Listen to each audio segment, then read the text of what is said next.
Do professional athletes alter their efforts on the field or on the court according to when their contract expires? Professional athletes play for some of the most lucrative contracts in the world, lending some to question their consistency in playing the game with a maximum effort. There is evidence that some professional athletes appear to adjust their effort according to their contract cycle. Research suggests that the contract year is among the most significant reasons for the statistical incline and decline in the production of professional athletes, lending credibility to the notion that shirking is more common than most want to believe.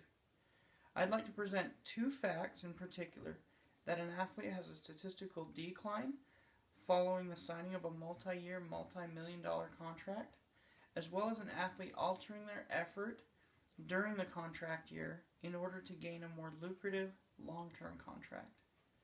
According to Alchian and Demset's article in 1972, it is the belief that long-term guaranteed contracts, can facilitate what is known as opportunistic behavior. This is done by rewarding a change in effort levels with an incentive.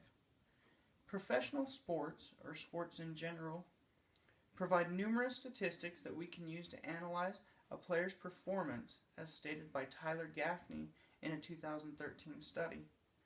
The public availability of contract amounts and lengths across the major sports facilitate the ability to analyze performance as it relates to the contract cycle. However, it should be noted that it can be difficult to measure a player's performance given the extreme number of variables. This shows the importance of effort, especially in basketball. An athlete's statistical change is most often observed in either an increased effort immediately prior to their contract negotiations or a decrease in effort immediately following their negotiations. Let's look at the case of Vin Baker.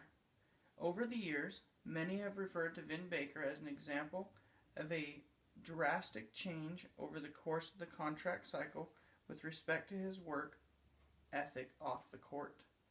Vin Baker was an NBA All-Star from 1995 to 1998.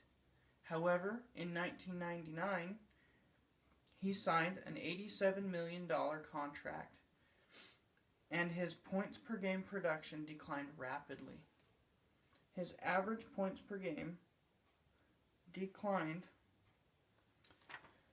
fell from 16.2 to 12.2 to 5.2 in the seasons following his windfall contract. This information was provided by Berry and Krautman in 2006. This shows that an athlete's effort can at times be tied to their job security. Let's look at an example of how a professional athlete alters their efforts during their contract year.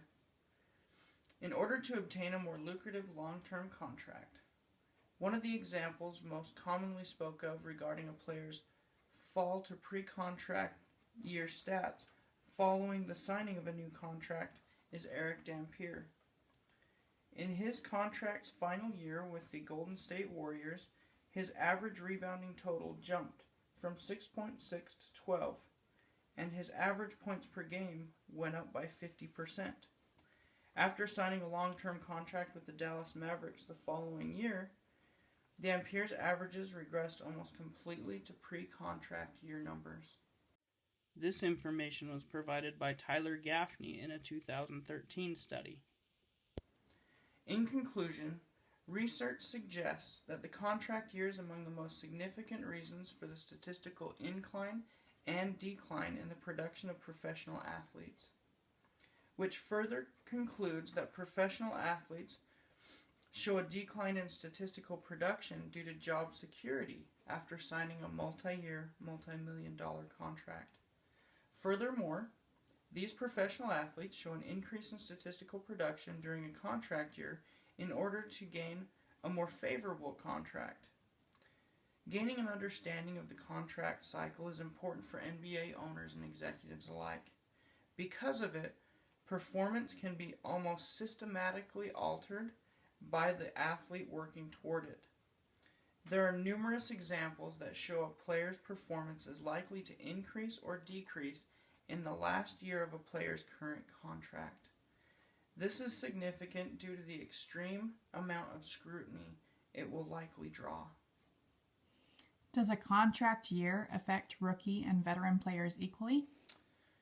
That's a good question. It can be assumed that the effects of a contract year in the NBA are conditional on multiple levels, other than experience.